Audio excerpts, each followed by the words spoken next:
Here at Comic-Con 2010, there is no shortage of amazing props and pieces from some of your favorite films. I mean, right over here, we've got the invisibility cloak from Harry Potter, and that's just a small sample of what you'll find if you visit the WB Studio Museum. So for a deeper look, here you go.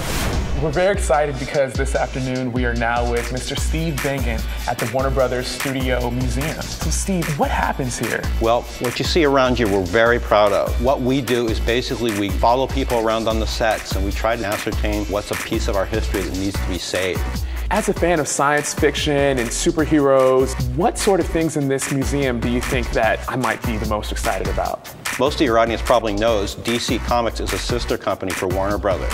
We've got some terrific costumes and artifacts from the Batman series and Watchmen. We've got some terrific, jaw-droppingly amazing Harry Potter items. This is a terrific example of what we have here. This is actress Emma Watson from Harry Potter and the Chamber of Secrets. Now, if you remember the film, there's a long sequence in the middle of the movie where she falls into a coma. What they did is they scanned Emma Watson with a laser, and they've used that scan to do a complete silicone and rubber duplicate of her all the way down to her tonsils. Over here, we've got a costume worn by the late Heath Ledger. His costume actually changed subtly quite a bit through the movie, and he's wearing different costumes, even though you might think it's the same purple jacket. And you can see how the costumer bagged up the bottom of his shoe to give him a certain menacing waddle. We've had all the bat suits here at different points from all the Batman incarnations. The latest Christian Bale outfit from Dark Knight is actually considerably different from the one he wore in Batman Begins. He asked that in this film he actually be able to move his neck. So if you look at the suit here, there's actually ribbing so that he can pivot his torso and move his neck back and forth.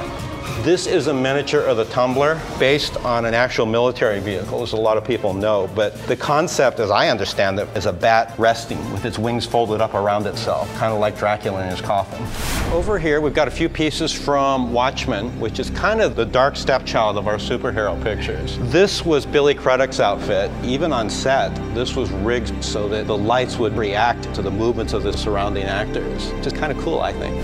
Here we have some great stuff from 300. That we do. My favorite is this grisly-looking character over here. And my favorite detail is that if you look down, you can see the wonderful, horrid-looking toes coming out of the bottom of this costume. We could not possibly put a display at Warner Brothers and not represent the Matrix. If you remember in the third picture, Officer Smith is cloned hundreds and hundreds and hundreds of times. And one of those Officer Smiths was played by the actor.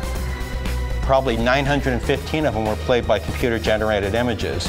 And several dozen of them were played by these articulated dolls. And I don't really know what else to call them. They're not robots, and they're not mannequins. There's actually articulated dolls inside each of these figures' back. So they can sort of move, and that way you can get sort of a sense that there's an actual person inside moving. It's been a true treat. In fact, I think everyone on this floor has been able to benefit from your insight today. I absolutely love this place. I feel like I feel like an 8-year-old that they let play in a movie studio all day. So I hope that everyone within the sound of my voice will come and see us sometime.